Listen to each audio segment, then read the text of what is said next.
europeos.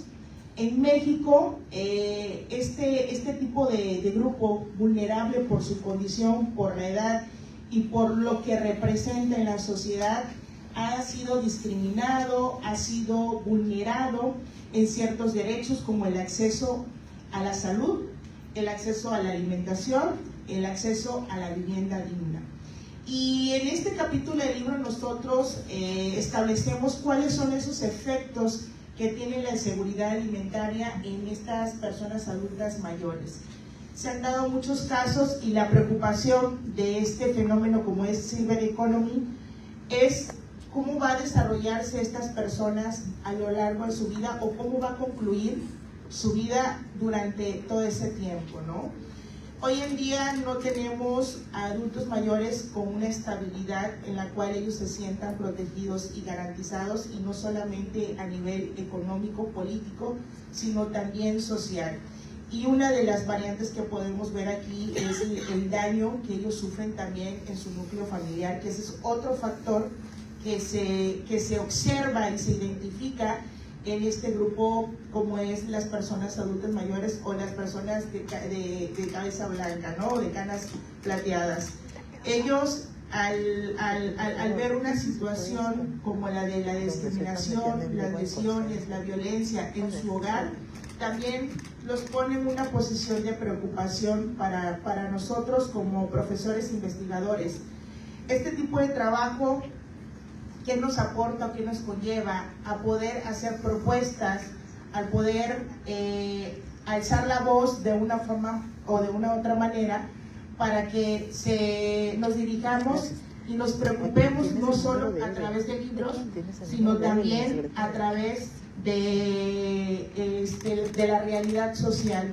Y bueno, ya para concluir, yo les invito a que tengan acceso a este libro. Nos da un panorama no solamente conceptual, sino también normativo de cuáles son los tratados y las normas que establecen y regulan los derechos que tienen estas personas a nivel nacional y a nivel internacional. Y bueno, si nosotros no tenemos una alimentación, no tenemos acceso a la educación, no tenemos acceso a una vida digna, por lo tanto no estamos garantizando un derecho fundamental de ellos, que es la dignidad humana. Y bueno, con eso yo concluyo.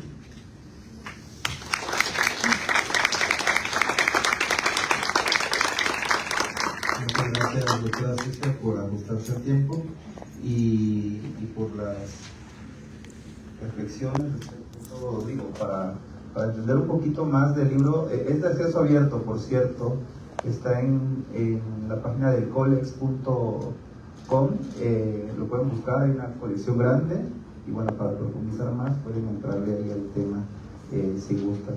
Sin más, me permito presentar a la doctora Juana Sánchez Ramos. Ella es profesora investigadora de aquí de la Universidad Juárez Autónoma de Tabasco. También es miembro del Sistema Estatal y Nacional de Investigadores Nivel 1. Es doctora, maestra, y tiene doctorado en métodos de solución de conflictos de derechos humanos. Es licenciada en Administración Pública y es Ciencia Política y Administración Pública. Y también ha escrito varios libros y artículos. El último, de los últimos que ha escrito, es el presente, que es editado en España por la Universidad Miguel Hernández de Elche. También ha escrito artículos de cultura de paz, procesos electorales, algunos capítulos del libro de políticas públicas con enfoque de derechos humanos. También ha sido coautora de la Ley General de Movilidad y Seguridad Vial. Ha escrito otras cosas relacionadas con la mediación comunitaria, herramienta gubernamental para la gestión de conflictos sociales en México. Y por último, también ha escrito otras cosas relacionadas con la mediación comunitaria para conflictos individuales, vecinales y comunales en México. Actualmente está en un proyecto de investigación por la CECITI, y bueno, tiene una amplia experiencia relacionada con el tema. Sin más, le dejo los micrófonos a la doctora Juana Sánchez Ramos. Gracias, doctor Ricardo. Y bueno, nuevamente reforzar el agradecimiento por la presencia de cada uno de ustedes aquí. Agradezco la asistencia de los profesores que tuvieron a bien acompañarnos, la doctora Paola, que tuvo a bien hacernos esta invitación, y pues la razón de ser de todos estos eventos, ustedes los estudiantes, tanto de licenciatura que se encuentran aquí, como de posgrado como tal. La idea de estos eventos es justamente que ese camino que ustedes han emprendido, pues puedan visualizarlo, no solamente en su formación, sino que en un futuro sean ustedes los que estén escribiendo de los temas relevantes a nivel mundial como tal y a nivel nacional sobre todo. Este tema, o el libro en general, habla de un grupo vulnerable que, aunque yo creo que todo el mundo tiene en su familia un adulto mayor, ha sido invisibilizado en cuanto a sus derechos. Yo tengo una anécdota que creo que es muy pertinente con el tema. Hace años me tocó tener un jefe, laboré con un jefe en un proceso electoral, un buen jefe, y cuando el proceso terminó nos despedimos. A todos nos había encantado el trabajo y dijimos, nos vemos el proceso electoral próximo. Entonces él dijo, no, yo ya no volveré a verles. Y lo cuestionamos y le dijimos, ¿por qué no? Si realizó un papel excelente. Y dijo, porque para el próximo proceso electoral yo tendré más de 65 años y la ley prohíbe que yo pueda ejercer un cargo de vocal ejecutivo. Entonces me quedé impactada porque yo dije, se supone que las leyes son para proteger, no para excluir y discriminar. Entonces, determinar que una persona que cuenta con 65 años de edad ya no es apto para un trabajo es totalmente discriminatorio. No por tener esa edad significa que son personas que deban de alejarse de las cuestiones productivas, laborales y demás. Entonces, este libro trata justamente sobre ese grupo, pero no solamente por pertenecer a ese grupo de silver de las canas, nos decía la doctora Cecia, ¿no? Que son muy valiosas. Por allí se supone que las canas dan sabiduría, ¿no? Entonces, desde ese punto de vista, pero creo que la relevancia del libro parte que trata dobles vulnerabilidades. Además de ser adulto mayor, analiza adultos mayor en situaciones de migración. Imagínense lo complicado que es esta situación. Adultos mayores en situaciones que en los estados europeos, por ejemplo, tienen reconocidos derechos en cuanto a matrimonio igualitario y demás en ciertos países, pero que al momento que deciden establecer residencia en otro, resulta que sus derechos ya no son garantizados. Entonces, adultos que por el hecho entonces de ser también una cuestión de no tener una cuestión financiera definida, no es que no sean financieramente independientes, sino que no hay leyes que regulen darle esa operatividad para poder decidir sobre la economía que han generado a lo largo de su vida. Y como mencionaban anteriormente los compañeros profesores que me acompañan aquí, esta obra es producto justamente de un esfuerzo que parte del ámbito internacional. Hay autores de diversos países. Fue producto de una estancia académica derivada justamente de las actividades que se realizan aquí en nuestra División Académica de Ciencias Sociales.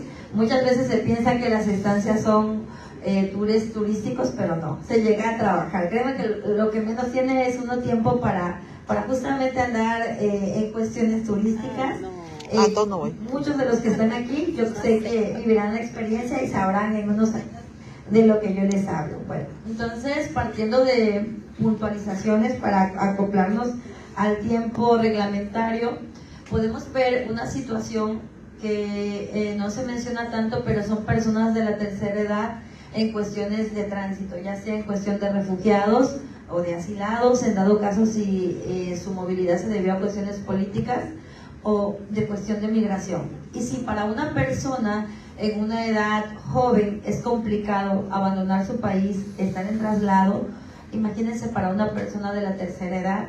Los estudios demuestran que en los procesos en nuestro país, que se hace una crítica porque la Comar tiene un proceso demasiado letargado, muy burocrático, que incluso obliga a que las personas tarden un largo periodo en situaciones de privación de su libertad, incluso en lo que define su situación migratoria.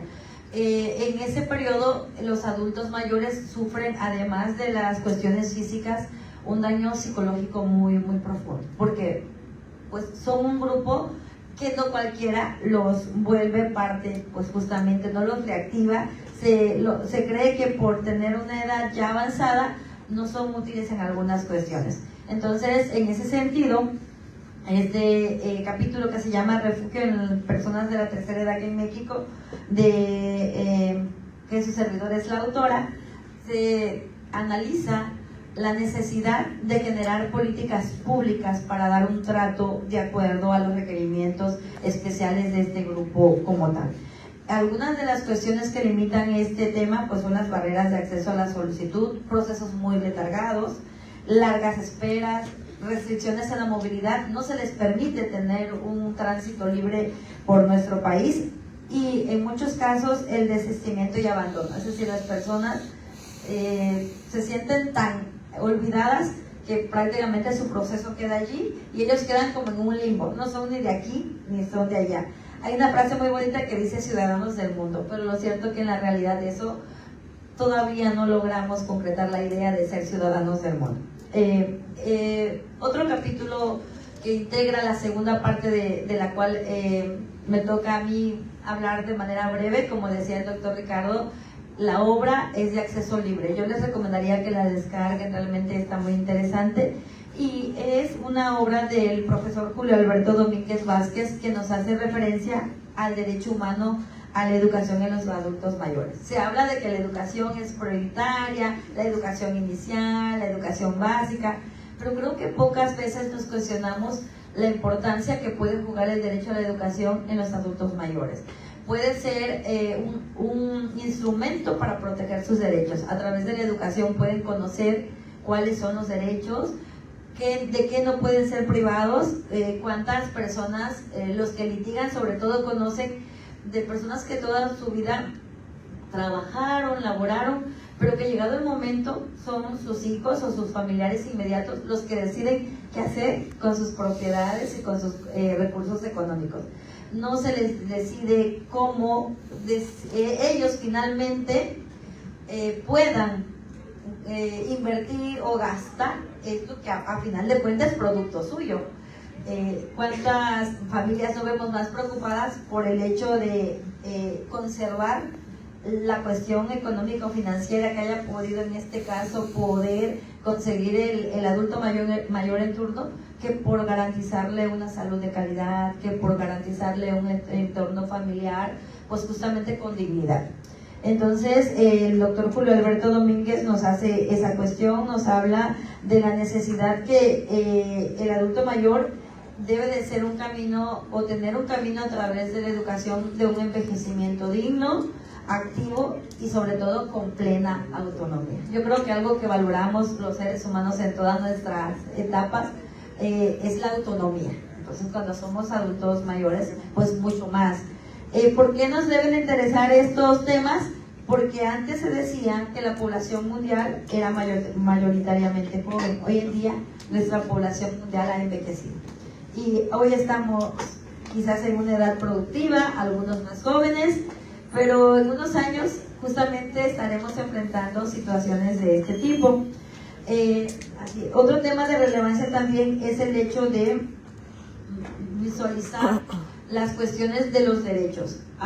En Europa, por ejemplo, y también pasa en Latinoamérica, derechos regulados en un país, pero que al momento que el adulto mayor decide cambiar de residencia, pues resulta que ese derecho no tiene legalizado o legitimado o normado estas cuestiones. Se habla concretamente, la doctora Lerdis Heredia, que es una de las editoras del libro, nos dice que en ese sentido, sobre todo en cuestiones de matrimonio igualitario, las personas se ven enfrentadas a violación de derechos porque no pueden tener acceso a la salud, no pueden tener condiciones de acceso a la vivienda porque la norma no permite justamente este tipo o este reconocimiento de familias que son diferentes a lo que normalmente conocemos como la familia tradicional.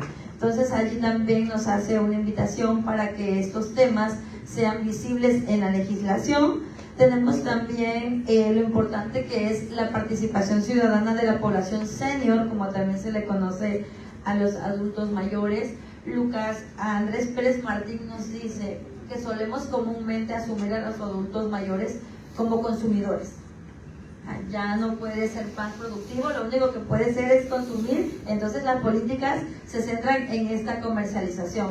Nos dice, es necesario cambiar un paradigma y ver que quizá establece una sugerencia que a mí sí me hace relevante, es decir, ¿por qué no contar, por ejemplo, en cada ciudad o en cada país con un consejo de adultos mayores? Aprovechando la experiencia, retomo el punto inicial de donde inició mi participación, el hecho de tener determinado número de edad, claro, cuando nuestra salud, tanto física como mental, nos los permite, podemos seguir siendo productivos hasta el último día de nuestra vida. Y creo que no hay una mejor manera digna de vivir que justamente siendo útil a nuestros seres queridos, a la sociedad, y dejar de pretender invisibilizar este grupo. Son un grupo que necesita ser visibilizado, que no solamente desde una norma general, que es otra de las críticas que hace el libro, sino que es necesario adecuar la normativa a los problemas precisos y particulares que sufre este tipo de población. Entonces, en cuanto más abonemos desde este momento a los derechos humanos y a una vida digna de las personas que tienen ahorita un estado de longevidad, estaremos abonando para nuestro futuro no tan lejano. Entonces, de mi parte es cuanto. Agradezco la atención de cada uno de ustedes.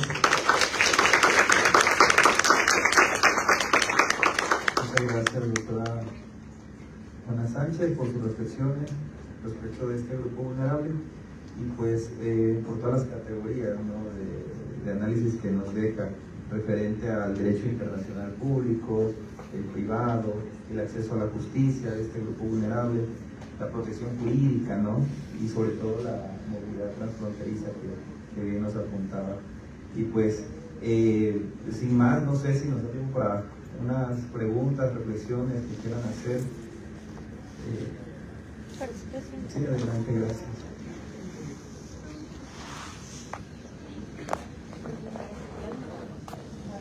Buenos días, felicitarles por el libro, gracias por traerlo a nuestra división. Y bueno, mi comentario venía en que me encanta el tema porque pues, es un tema en un grupo también sensible, desde lo que observemos. Entonces me vinieron a la mente tres cuestiones.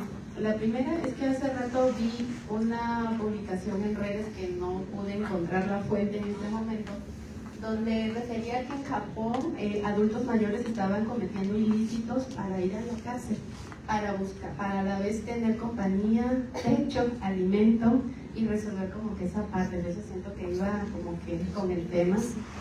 La segunda es que en México no existe la cultura de prepararse para la vejez. Creo que vamos al día, y ahí donde Dios nos bendiga y en qué momento nos llegó el final de nuestra vida. Y el tercer punto es que me recordó la figura de la hipoteca inversa, que está prevista en nuestra legislación, pero que la sociedad la conoce muy poco. Entonces siento que si las personas conocen la ventaja y la nobleza de esta figura jurídica, de cierta forma se podría garantizar una mejor calidad de vida durante la vejez. Entonces esta figura jurídica es inversa porque en una hipoteca normal nosotros adquirimos un crédito hipotecario y lo vamos pagando poco a poco y vamos reduciendo nuestra deuda. En este caso la hipoteca inversa es distinta porque tú hipotecas tu propiedad y el banco te va pagando una renta en función del valor de la propiedad y entonces la deuda no baja, sino la deuda va aumentando. Entonces, claro, un desafío importante que comentaba la doctora Cecia es que la persona tenga un bien inmueble, ¿no? Y que aparte sea atractivo para el banco, que al final cuando la persona fallece, el banco cobra pues, lo que le falta, ¿no?, con la masa hereditaria.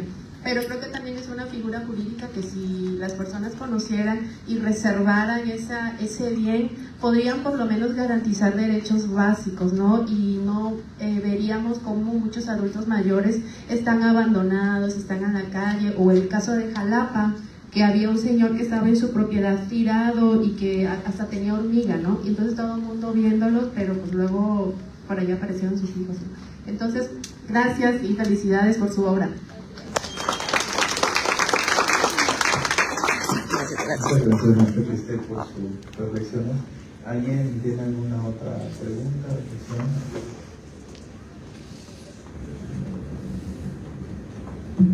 Buenos días. Simplemente para abonar lo que comenta con gusto.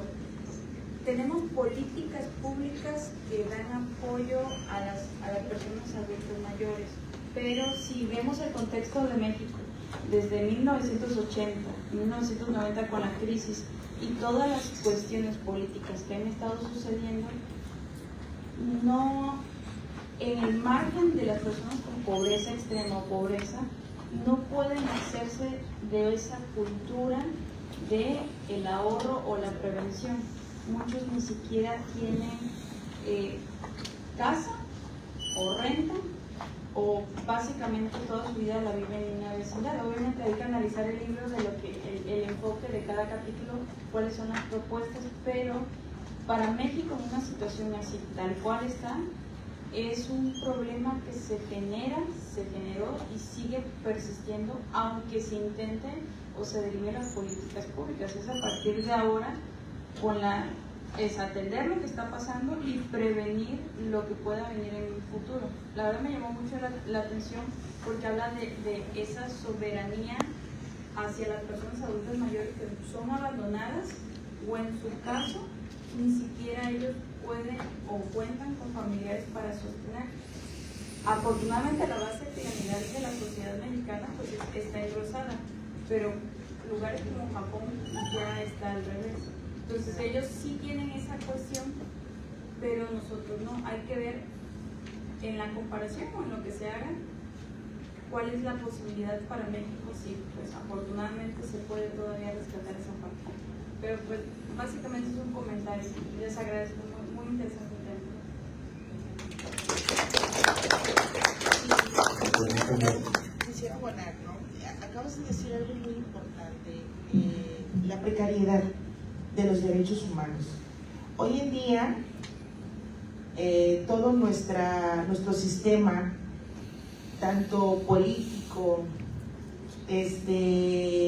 estructural, y eso no lo decimos nosotros, sino también lo vemos conforme con base a la experiencia, está enfocado a los jóvenes, ¿sí?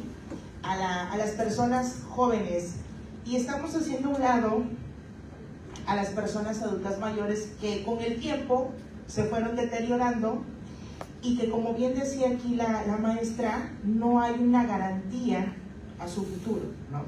Entonces, esta precariedad habla sobre, y es uno de los, se puntualiza en uno de los capítulos de este libro, ¿no? Cómo vamos dejando a un lado a esta figura que en nuestras casas mayormente han sido la base y el pilar de nuestros hogares, y nos vamos enfocando a los jóvenes, a las nuevas oportunidades, a las nuevas generaciones, ¿no? Y nos olvidamos que en un tiempo determinado, pues ya va a haber un porcentaje de nuestra población, se habla de un 45% de nuestro porcentaje de población que sean personas adultas mayores. Y la cuestionante es, ¿y qué sí? ¿No? Y tú hablas de un tema muy importante sobre la soberanía. Entonces, esto nos invita a que, independientemente de las políticas que se hayan implementado, necesitamos que sean también políticas efectivas. Si nosotros analizamos los objetivos de la Agenda 2030, son muy pocas las metas orientadas a la protección y a la garantía del adulto mayor. Entonces yo creo que contextualizamos un marco normativo desde los tratados, la Constitución, la norma, pero también si nos enfocamos de una forma precisa, los ODS, si bien hay una parte, unas metas dirigidas a la protección, yo siento que falta un poquito más, ¿no? Entonces, esa es una de las preocupaciones, y como bien decía la doctora Juanita, sí existen las políticas, sí existen programas sociales. El hecho de que el gobierno le dé un dinero o un recurso económico a las personas no es garantía de que tenga seguridad, que tenga bienestar, tanto social, económico, político, y sobre todo que le brindas una calidad de vida dentro de sus hogares. Y para mí es muy preocupante que este grupo vulnerable empiece el problema desde casa. Y no nada más en una cuestión material, también es una cuestión social, psicológica, emocional, sentimental, que no se ve, que no se percibe por una sociedad, ¿no? Y que hemos contribuido a eso. Entonces, creo que el libro trae un enfoque igual, si bien narra un marco normativo, políticas, programas sociales, también va enfocado a la preocupación y a tomar medidas necesarias para que este grupo vulnerable, como los adultos mayores, como los migrantes, como la niñez, viva en un ambiente, en un entorno sano y equitativo, ¿no? Entonces, para contribuir a lo que comentaba la compañera. Eso sería todo para mí. Muchas gracias, doctora. Muchas gracias, doctora Juana, por su presencia y a todos los asistentes. Pues pasamos a la entrega de constancia por parte de la doctora Paola.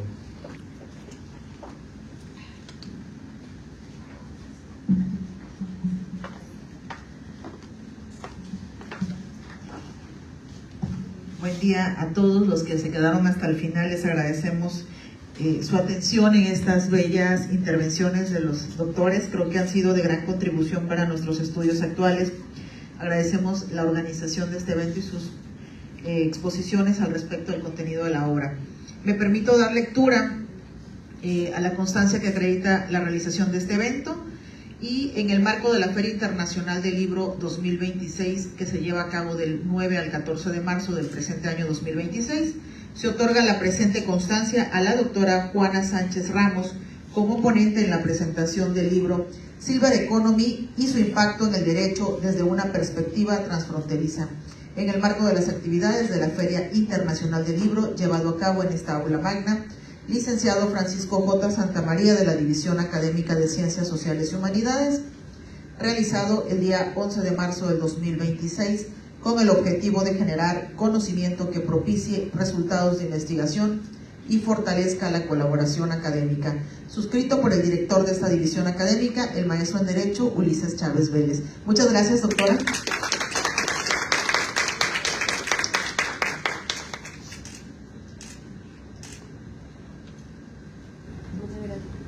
Gracias. En el mismo sentido, por la participación como ponente, se otorga la siguiente constancia a la doctora Cecia Bernice López Martínez. Muchas gracias, doctora, por su participación.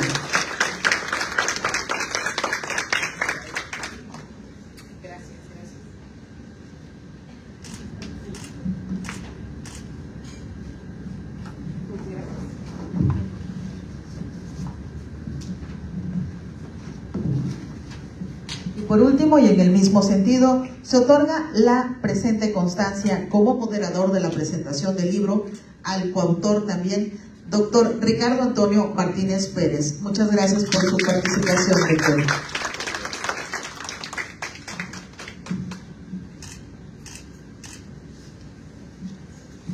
Pues muchas gracias a todos por contribuir en este espacio académico y les deseamos un excelente día.